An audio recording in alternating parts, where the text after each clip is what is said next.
इस कहानी के पहले भाग में आपने देखा कि कैसे रति की शादी एक ऐसे घर में हो जाती है जहां उसकी सास सौतेली होती है और वो पूरे घर वालों को अपने इशारों पर नचाती है। रति छत से सूखे कपड़े उतार कर ले जा रही थी कि तभी उसकी नजर लक्ष्मी पर पड़ती है, जो किसी तरह चोरी से सुनील की अलमारी खोलने की कोशिश कर रही होती है। अरे, ये माँ जी को क्या हो गया? चोरों जैसे क्यों आप मेरी अलमारी खोल रही हैं माँ जी? आपको क्या चाहिए मुझे बताइए। अरे वाह, क्या चाहिए मुझे बताइए। अरे मैं इस घर की मालकिन हूँ, पूरा घर मेरे इशारों पर नाचता है और तुम्हें बताऊं कि मुझे क्या चाहिए? हट यहाँ से। और वो उसे जोर से धक्का देती है।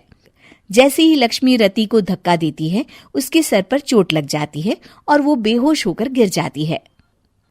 रति के आसपास पूरा परिवार खड़ा रहता है। डॉक्टर जैसे ही उसे देखकर जाता है, रति को होश आता है। अरे बेटा, तुम दूर क्यों खड़े हो? मेरे पास आओ, मैं तुम्हारी माँ हूँ, कमला। रति के मुंह से लक्ष्मी सारंग की माँ का नाम सुनती है तो हैरान सी रह जाती है।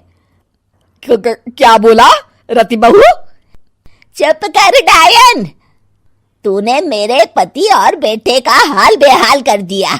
अब तू मेरी बहू को भी गुलाम बनाना चाहती है? रुक, अभी मजा चखाती हूँ।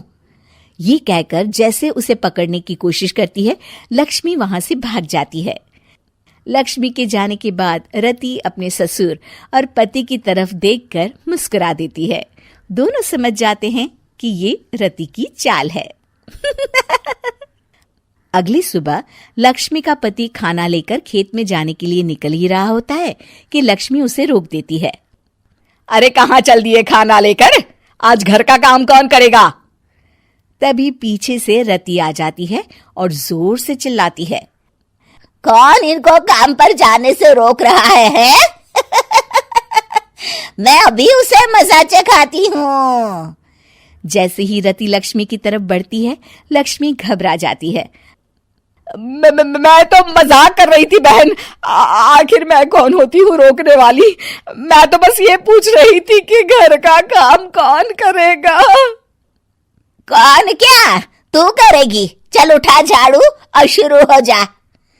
लक्ष्मी पूरे घर में झाड़ू पोछा लगा रही होती है कि अचानक सामने सारंग खड़ा हो जाता है। अच्छा माँ, मैं काम पर जा रहा हूँ।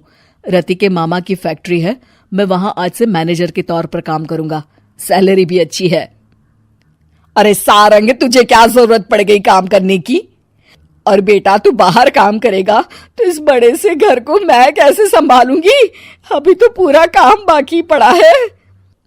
तभी वहां रति आ जाती है। अरे बेटा सारंग, जा, नौकरी पे जा रहा है ना, जा। और हाँ, आते वक्त घर के लिए सब्जियां ले आना।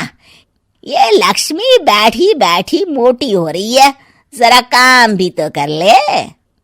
सारंग के जाने के बाद, अच्छा लक्ष्मी, सुन जरा यहाँ।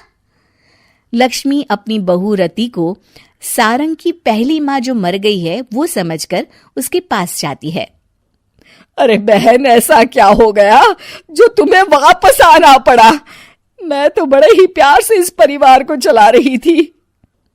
प्यार से तो मैं बहुत साल से तुझे मजा चखाना चाहती थी, लेकिन किसी औरत का शरीर मुझे नहीं मिल रहा था प्रवेश करने के लिए। अब से ना मैं बहू के शरीर में रहूंगी। और हाँ, तूने कोई भी चालाकी दिखाई या मेरे घर के लोगों को परेशान करने की कोशिश की तो तेरा गला दबा दूंगी। लक्ष्मी रति के मुंह से ये सुनकर डर जाती है और शाम को अपने बेटे और पति के सामने जाकर कहती है, तुम दोनों मुझे माफ कर दो। मैं अब तुम दोनों को कभी परेशान नहीं करूंगी। और बहू, तुम मेरी बेटी की तरह हो, बस अब बेटी की तरह ही बनकर रहना। लक्ष्मी उन लोगों को इतना कहकर वहां से चली जाती है और उसके जाने के बाद तीनों एक दूसरे की तरफ देखकर हंस देते हैं।